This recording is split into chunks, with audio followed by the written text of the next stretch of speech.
Hello guys, जय माता दी guys, जय श्री कृष्णा। कैसे हैं आप सभी लोग? आशा करते हैं आप सभी लोग अच्छे होंगे गाइस। तो मैं जा रही हूँ घर नाइट ड्यूटी से गाइस। तो आप सभी लोग कैसे हैं?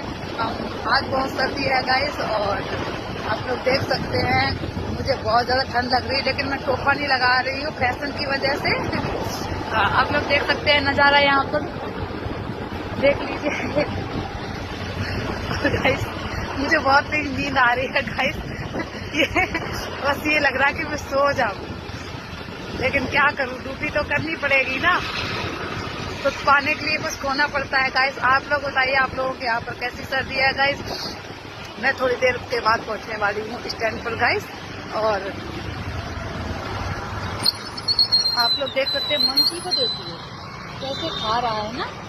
हाँ, ऐसे ही मैं अभी थोड़ी देर, बाय बाय, सी यू, मिलते हैं अगले वीडियो में, बाय बाय।